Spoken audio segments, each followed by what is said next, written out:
I've always been a fan of horror films. When I was about 8 years old, I think my brother showed me Friday the 13th 2 and John Carpenter's The Thing, and I was just completely addicted right off the bat. And that summer, I went to summer camp, and the counselors told us to stay away from this one cabin, or else Hatchet Face would get us. And I was all into this stuff, so I was like, this is awesome, what's he gonna do? They just said, well, he'll get you. I'm like, with what? And they didn't have an answer. So that night when everybody went to sleep, I made up this story to the other kids because they were all whispering, do you think Hatchet Face is gonna get us? And I was like, yo, you know who Hatchet Face is? Like, he was this deformed boy, and the house got lit on fire, and the dad came home with an axe, and all this stuff. All the kids started crying, and the counselors were gonna send me home from camp, and they called my parents. And for about 20 years, I kind of sat on that story just waiting for this moment. But an 8-year-old really thought of this, and I don't know what that means, but it worked.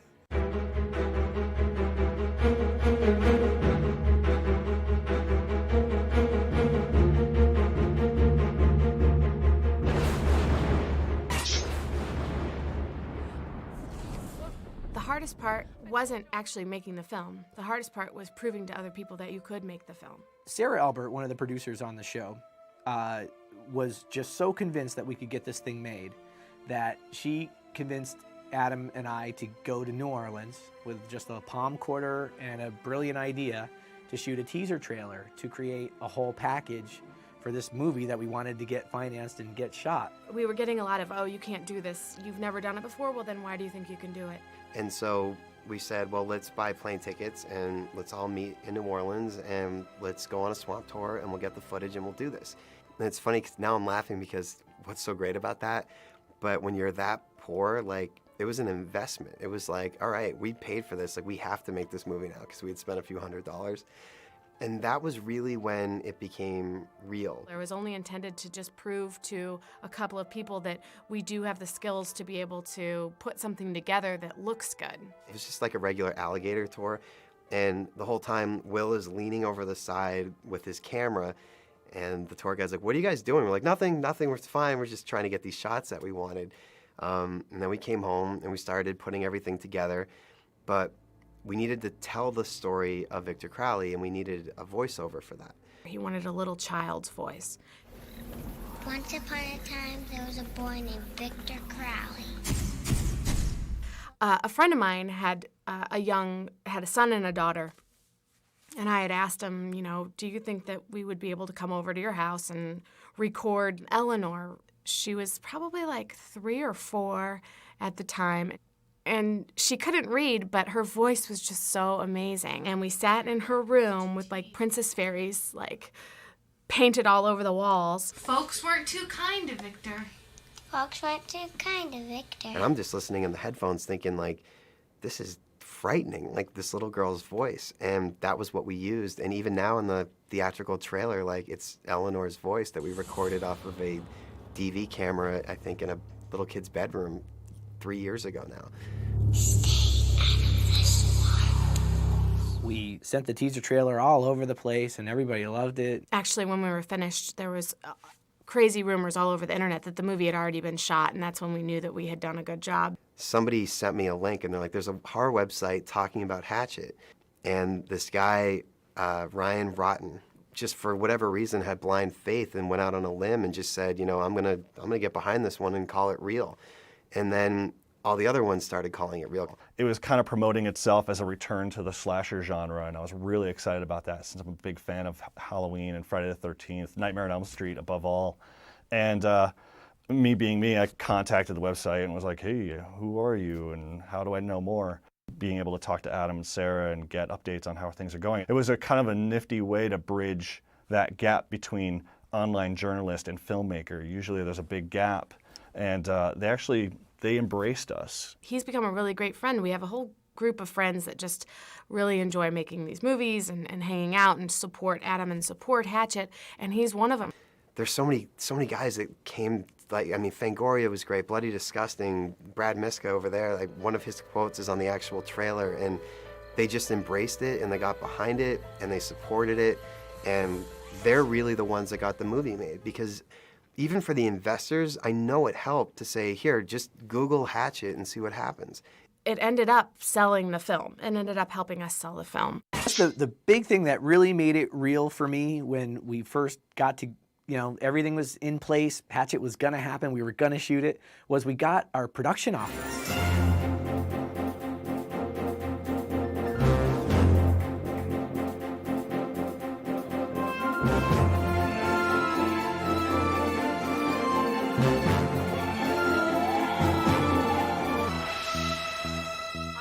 Production stuff will be in here. There's a refrigerator, a little sink, we'll have a coffee pot in there.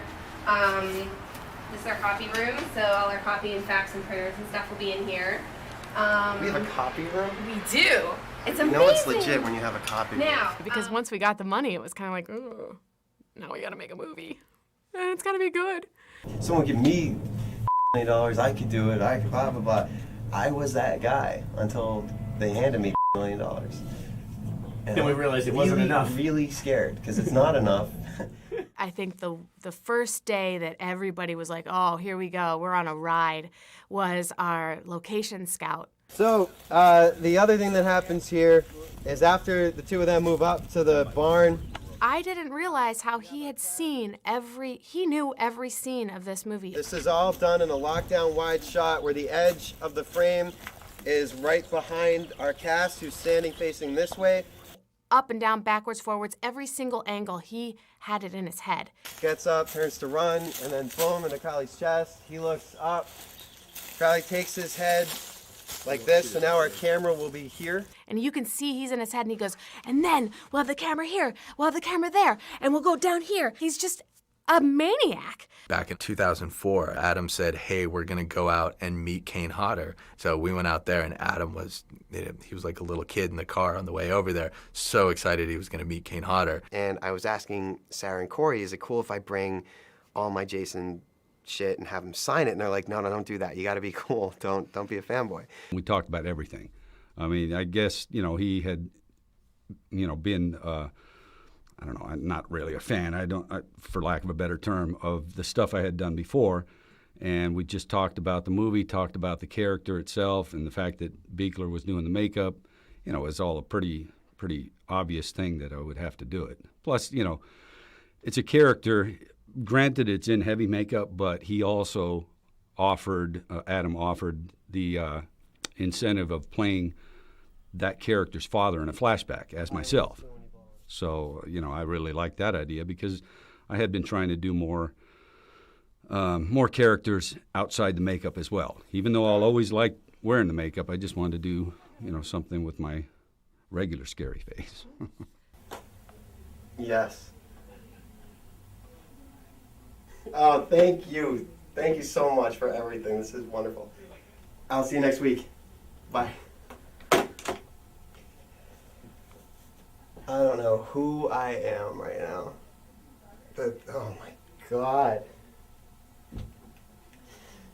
Yeah, that was cool. He's all right. I think it'll work. It's going to be fun. I got, buddies in this, Tony Todd and Kane Hodder. We've worked together before. I think Kane and I were on the cover of Rolling Stone together, so it's kind of fun to see all the old ghouls together, Candyman and Jason and Freddy. Tony Todd. What do you want? I went by the set of a movie that Buechler was doing because I wanted him to look at the budget for Hatchet. I said to Buechler, I'm like, how could we possibly get him to be Reverend Zombie in Hatchet? Because for Hatchet 2, that's a huge part. He would be perfect. I have to go tend to my birds. So yeah, it was nice to reunite with the Fab Three, I guess. And I had Jason, Freddy, and Candyman in my slasher movie. And it was great having all of us together, especially when I got to kill most of them. Yeah, so as far as casting goes, everybody came in, everybody earned their part because everybody auditioned for their part, except for Dion. He contacted me, and he was like, I love your work, I'm a fan of it. You'd be perfect for this role. But we didn't even see anybody else from Marcus because I always knew it was going to be him. It was a very fun process in the fact that clearly the majority of the audition scenes were the comedic elements of it. Perry Shen, when he came in, he just had us. It's the gist of it That's not even the house. Say 5 It was kind of like one of those best auditions that could happen. You do something and the audience, the people who are there just laugh. And they were just cracking up. And they were cracking up so hard that I was having to sort of take a moment because I was starting to crack up. And that doesn't happen very often. And the girls would come in and they would do, or whoever would come in and do their audition. And afterwards, they'd leave, we'd say thank you. And I'd just look straight over to Adam and I would be like, do you want to spend a month with this person in the swamp? And that's pretty much how we cast Hatchet, was deciding on whether or not their personality, like, could they hang? Because we were going to be shooting at nights, in the cold, in the wet, in the swamp. I was a good judge of character, and I picked the people that I really wanted to be with, because I was so picky about everything, especially the roles of Misty and Jenna, because here you got two parts that require nudity, and granted, it's very funny nudity. Hey, who wants to be in the Halloween video? Come on, girls. It's not like it's these weird sexual situations or something. It's a parody of Girls Gone Wild. So he didn't really work for Girls Gone Wild? I'm thinking no. Dude must just pretend he's a producer to make his own little private collection. That fucking pervert! God, why are guys such slime? I can't believe I've fallen for that 3 times now. You know, it's always kind of an uncomfortable thing walking into a room with 5 people and you're by yourself, and then, but he made it really comfortable, and we had other friends in common, so he made me feel really welcomed. And I could just tell that he was very passionate, and this is something that he had wanted to do his whole life, and he had been waiting for the right moment. He was looking for the right people to play his parts. Thank God it was me. I bet this means Shapiro was here. What a genius. You do know the vibrator goes in your cooch and not your ear, right? Hey, why don't you suck your dad off again, bitch? I will right after you're done. Fine. Good. Good. Thank you. That was great. In real life, neither one of them is like that. They're just like the sweetest girls you'd ever meet. And then Tamara Feldman, we had seen every girl in Hollywood for Mary Beth at that point. And they say that it was Victor crying for his daddy to help him. And they say that he still wanders around the woods at night with that hatchet across his face. And she just had this aura about her where she's so beautiful, but you're afraid she might kick the shit out of you or something. And it was a lot of fun auditioning, and we kind of just clicked in the audition room, with Adam. I mean, I guess because she gets to kick ass and she gets to chase the monster, she's kind of fights back. We were seeing basically every guy you would expect to see as the leading guy, romantic interest in a horror movie. And they were all coming in and they were good. And then Joel David Moore walks in. I'm like, is he going to read for Ainsley? Because Josh Leonard already has that part. And she said, no, he's reading for the lead. And I was like, okay. And Joel starts, and by the time he was done, I was like, he's the lead. I'm like, that's the guy. Once he starts talking, you're just in love. He's so charismatic on screen, and just like, you want to root for somebody like that. She tells me she needs space. What does that even mean in girl language? Space. Whatever. Get my mind off. This was the perfect situation because I also wanted to play the title or the lead character in a film. So it was just, it was beneficial on all sides of it, plus the fact that the script was hilarious. And I know there's horror purists who say they don't want any comedy in their horror movies. I don't really like that either. But as long as you keep the comedy out of the horror, it's a different situation. And it sounds bizarre because this movie is scary and very violent, but the scenes that don't involve Victor are very funny. And the way they're written and the way they're performed. Come on, you freak! You look like you've been molested by wolves! I think it's just the reality of being scared is funny. It's just hilarious. If you really look at all the situations in all the old movies, it just wasn't anyone there that's saying, wait a minute, he's coming from that same room. Why are you going back there? What can you see from up there? I can see ain't no dead elephant man coming to get me. So I think he really grasped that aspect, which is the audience. We always did that for the movie. We what are you doing going left, right? I think he put the audience in the movie by using my character. So I think it's perfect. I loved it. We're supposed to be here right now, man. Just be looking at some titties, man. What's wrong with us? Shit. And then you got the Joel Murrays and the Richard Reilys, who are just these classic actors. Well, what do you know, Lovekins? We've got ourselves a director over here. How exciting. What kind of movie is it? Well, have you ever heard of Bayou Beavers? Sure. No. No. That was the beauty of Hatchet, is the fact that it was a horror film, but it was also infused with 45 minutes of essentially a comedy that got pushed in and slammed into a horror film. I think he brought it back to where you can really be truly scared of the main character. You can sympathize with him a little bit, but even the sympathy makes you understand he's crazier than you can deal with. You can't get any better than this. I mean, the characters are so rich and so funny. Everybody connects to them, And Adam has that visual language. He knows how to generate a scare. He does. That's really cool. We're not in enough trouble that you had to scare the pants off everyone, too? I think the way it is written, you do have sympathy and you actually care about the characters that are getting killed, and you might even have sympathy for Victor based on the story structure. Victor was scared to death of other kids. They teased him and tortured him like kids do. They were so cruel.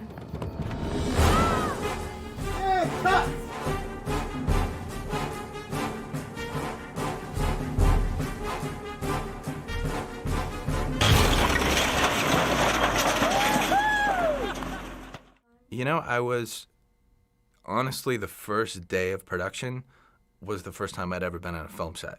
So I walked onto set, and it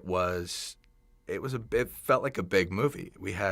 Everyone really got excited about this movie, so they took every favor that they had. In my camera department, we just had a great cast of people in the camera department that were just hilarious guys that just had a blast being together, being on set. You can have like a whole section of camera crew DVD.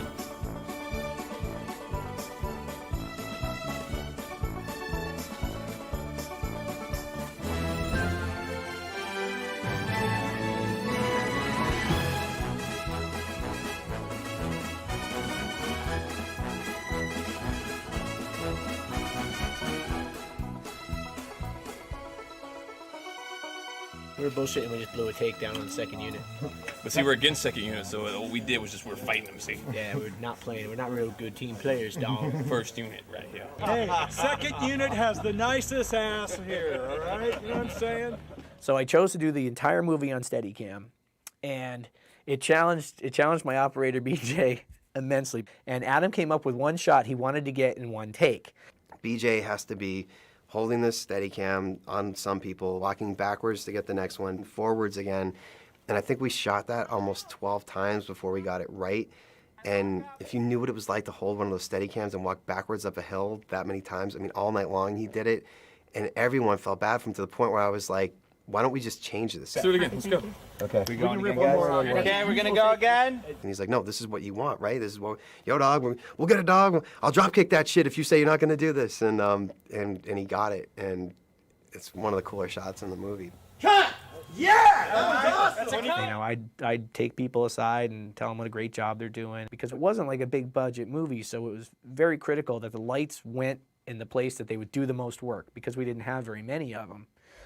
So it was really, really challenging to work that way. And it was difficult, and we did have difficult conditions in trying to create a swamp in Los Angeles. Brian McBrien is a genius, and the stuff he can do, especially with greens. I mean, we shot this whole movie in the desert, and it looks like you're really in a New Orleans swamp. I'd get to the ranch in the morning at like 6 or 7 with my crew, prep, build, do whatever else, changeovers for sets, and then I'd hang out with production until maybe 11 or 11:30 at night, and then finally go home, try and get a little bit of rest, and then come back and do it again. So it was a wild ride. I mean, we shot a swamp movie in the desert. So that's the first thing. And, so that means it's really hot during the day, really cold at night, and then we shot the whole movie at night for night, the whole time. We were on nights. It's a tornado! Can someone cue the rain, please? We got rained on in buckets last night, and it set us back in a number of ways. And of course, every night I'm ripping pages out of the script. I'm not getting to do things the way I really wanted to, but you know, any movies like that, you just got to get it done. Because of the time of year we were shooting this movie, we had to squeeze in an entire day of shooting into 8 hours instead of 10 every day. And there was a couple moments where we had that, you know, it was total panic when the sun was coming up. Come on. Ty, come on, what are we doing? Shoot it now. We gotta go. Guys, hurry. Come on. It was like my heart sank every time I heard that first bird in the morning. It'd be like, and then there'd be more, and then there'd be more birds, and then there'd be more birds, and it's still dark out, so we're still shooting, but I know it's coming. I know that sun's coming up. This is a suicidal schedule, and we are doing it. So it's really like we shot the whole movie in like 14 days. And a lot of the stuff in Hatchet ended up being one take because we had no time. So it was just, okay, shoot it, moving on. One of the hardest things for me as a cinematographer was there's one scene here where we have to light Kane Hodder on fire. And, you know, he's a stuntman, he's used to that stuff, but it's always a very tricky thing when you're lighting guys on fire. Then we stay on the 135 and you get like face and hands and bashing into the walls. Whatever you can get, he's going to be moving all over. It's really not a difficult stunt to perform. As long as you're comfortable being on fire, it's just all in the preparation. Light him.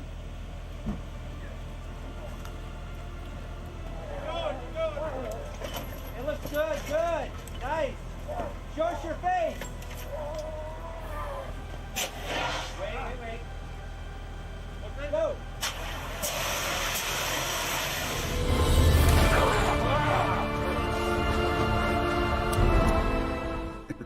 And Joel was like, you gotta be kidding me. It's such a great scene. You can't tell me that I just burned this guy and now he gets put out by nature? You gotta be fucking kidding me! Oh, just a classic moment. Cut! Check it! Oh, yeah! After a good take, he would just get up and scream and yell and clap, and the energy level was always there. And I think that the crew felt like they were creating something special. It felt like people wanted to be there. Yeah, this crew is unfucking believable, and this movie's 100 times better than it ever could have been because of this crew. Along the way, he was obviously very emotional about things that he wanted, and he was very passionate about things, and there's no lack of passion in Adam Green, no doubt about it. Yeah! Start again. Cut! Yeah, I love you! Woo!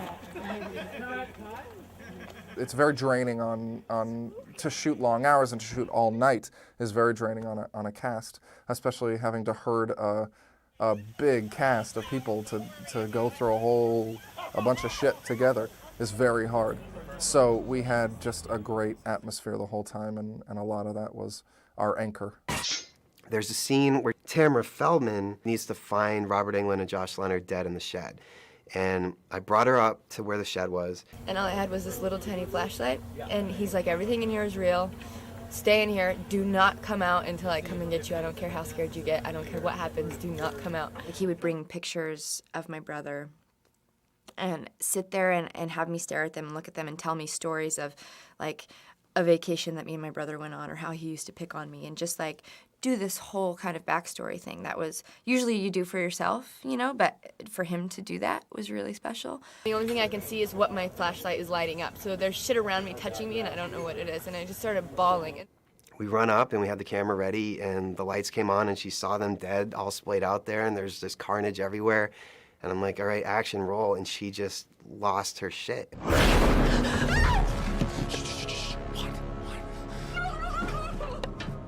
And Joel reacts, and you expect us to cut, and it just hangs on her for way too long while she's crying, and I still don't really know why, because the editor in me is like, oh, you should cut earlier there, but there's just something about it that works. The producers did a good job in just delivering craft service and delivering heat lamps. All you need to make somebody happy is coffee, craft service, and heat lamps, and we're okay. Because half of the time we're wet, and so we just run over to a heat lamp.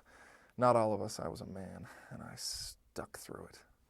No, I was the first one over there. This is the first day for us, and we're freezing already. We're wussies. Dion did not like to get wet. Oh, they look... Oh,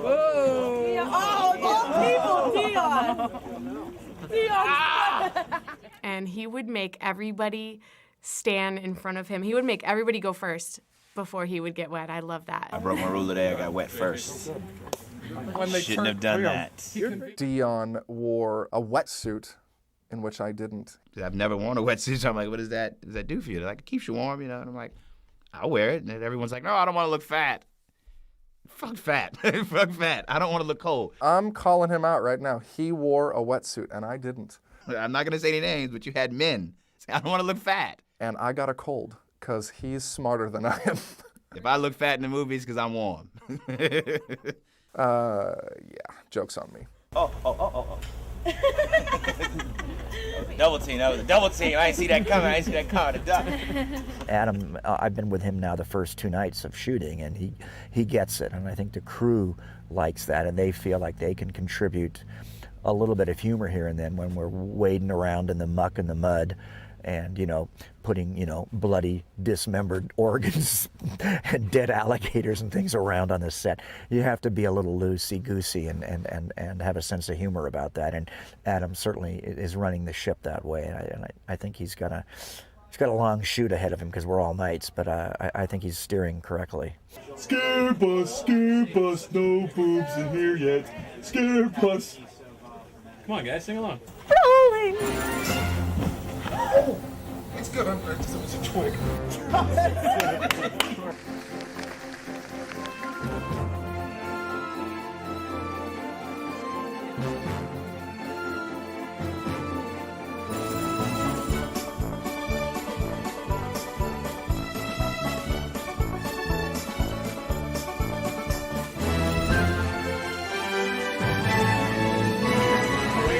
On set. It is a fake gun. It's rubber. It will not fire. We do have a gun on set.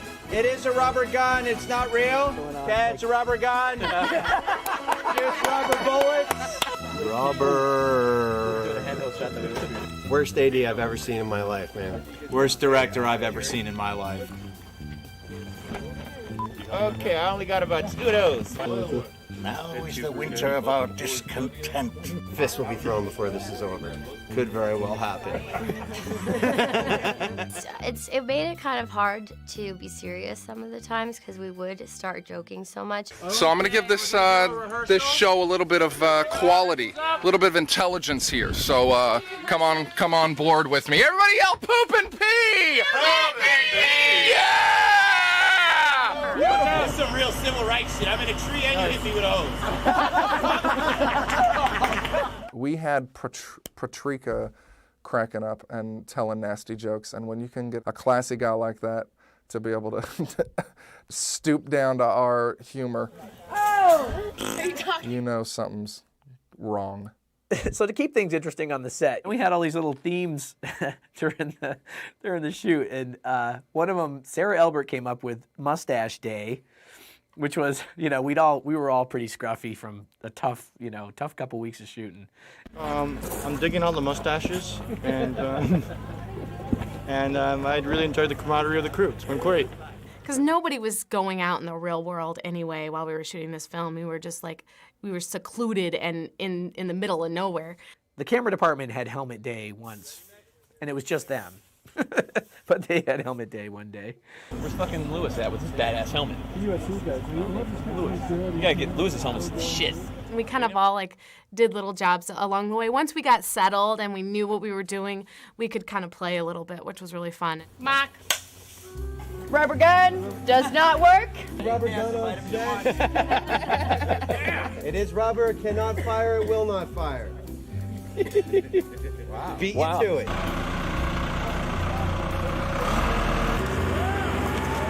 You gotta learn how to feather your fingers with it. Kind of just touch it. Yeah, it should sit. And action. And action! Today I was given the camera to do my own little documentary. I had people give me 3 words for what their experience was like on set here. Mercedes McNabb never gave me the damn words. Come on, 3 words, 3 words, 3 words. I need your 3 words. Give me 3 words. 3 words. No. 3 words. Give them to me. No. Give them to me. 3 words. Cocksucker, motherfucker, go away. That's more than 3. The film is filled with with people involved with the project. Some shots in Bourbon Street, there's our first AD ends up passed out on the street in the beginning during the credits. The film's executive producers are in the crowd, you know, throwing beads and stuff. John Gross, who shot all the behind-the-scenes footage, is one of the drunk guys in the gang at the beginning of the movie. And he's the best part of that whole scene. You threw up 6 times yesterday. How do you even do that? I wish I had picked that one as my cameo instead of the guy who actually has a line. What, so you can sit in your room and cry about Heather? My Steadicam operator runs in front of the scare bus at one time. He jumps out of the way of the scare bus. Sarah Elbert, one of the producers, I think is throwing up in front of a voodoo shop. Lady. Welcome to New Orleans, or at least the airport. This is probably the last clean place you'll see for the rest of this trip.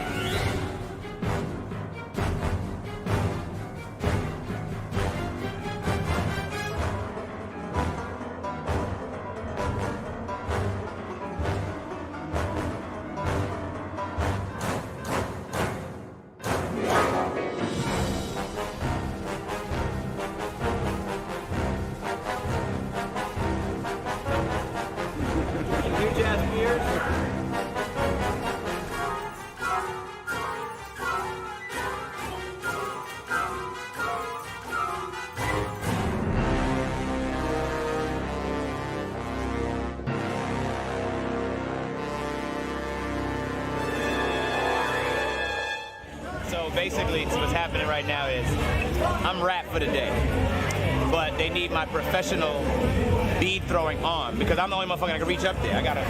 It's the way I throw. It's like a hook on it. It's like I don't know. But you'll notice all the beads that are actually making it there to the girls landing properly are all me. It's all technical. It's not just here to see boobs. Who wants to do that? I'm here for a reason. I actually got paid a bump for my arm. All of a sudden, we're there, and we're shutting down Bourbon Street. Bourbon Street in New Orleans. That was crazy. And we're recreating Mardi Gras, and I just thought, oh, what are we doing? Are we really doing this? This is huge. Adam 3, can you please report to camera? Adam 3. Cameras, police cars everywhere, and, Adam and I standing in the middle of the street shooting our movie, It was pretty amazing. We stopped many times, kind of looked over, just like, this is messed up. I can't believe we're actually doing this. But it was amazing feeling to see the whole city shut down for us. And just walk out on the street and just be like, hey, look, I'm here. I'm shooting a movie. I don't think we were supposed to get that much leeway on the streets of New Orleans, but we did, and it was really sticky and hot whenever we shot in the swamp. We shot up and down the streets and around neighborhoods. It was just a skeleton crew that went down to New Orleans, where there was only a couple of us, and we had no gear. And the shot was basically what Adam wanted was he wanted the camera right on top of the water, and this boat was gonna be moving, and he just wanted to have the camera like just flying right over top of the water and panning back and forth, seeing things. And to get that shot, BJ, my Steadicam operator, literally had his feet dangling in the water and the camera like an inch from the water's surface. I just told him, I was like, look, man, I'll take my shoes off.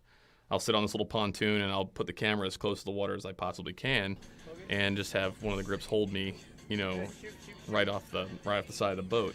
And the swamp, and this is all in New Orleans, so, we're in the total swamp. There's real alligators. This is I think it was an alligator farm we were shooting at. When the boat was moving and we were doing the shot, it was fine. But as soon as they stopped the boat, they're used to coming up, and I guess people would feed them marshmallows.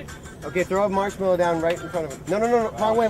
Oh, sorry. And that's the only way to keep the gators from coming towards me when we were reloading a mag or changing a lens or whatever. Punch it!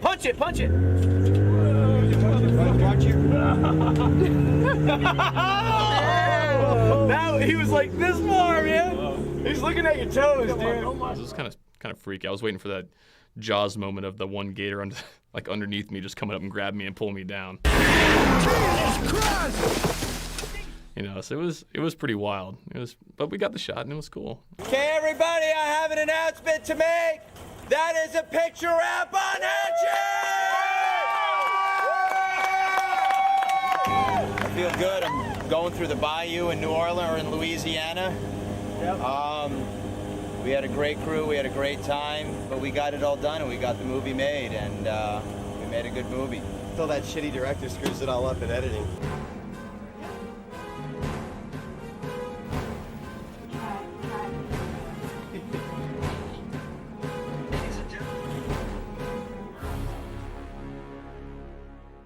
In finishing the movie, there were a lot of challenges even after the shoot that we've all been involved with. So you have you have pre-production, production, post-production. So you saw the movie unfolding as you were there every day from scene to scene. And there was all kinds of debate over the music cue when the bus is driving through New Orleans. We wanted to lull the audience sort of into a false sense of like, this is going to be a fun adventure, and sort of like everybody on the scare bus, like the Primatios and everybody were, it was all bright-eyed and, wonderment and like, wow, we're in New Orleans and gosh, this is going to be fun and we're going to see some ghosts, ooh.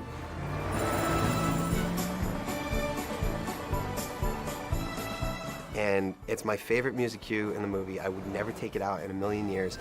And that's exactly what I told Andy to do. And at this time that we're doing this interview, I still have no idea what's going to happen with the theatrical release. But it doesn't matter at this point. We made it and we did it, and we think it's a good movie, so we're proud. I find the best experience that I've had are on lower budget or / independent films. It's been really a blast. It's an incredible group of people, both the cast and the crew, and it's been just a lot of fun. I've been a little cold, a little wet, a little cold, a little wet. Have you enjoyed getting wet? Hey, yo. I couldn't have asked for a better cast to work with. It's been a kick. We had a great time. It's been amazing. It's been terrifying. It's not just another Gator movie. I thought we were making a romantic comedy. And they pulled the blood out. Probably the most enjoyable movie I've done for a variety of reasons. Couldn't have been better. There's no point. Actually, I'm afraid it never will be better. That is very scary. What if this is the pinnacle for all of us? What if it never gets better than this? So everyone's just gonna have to come back for Hatchet 2.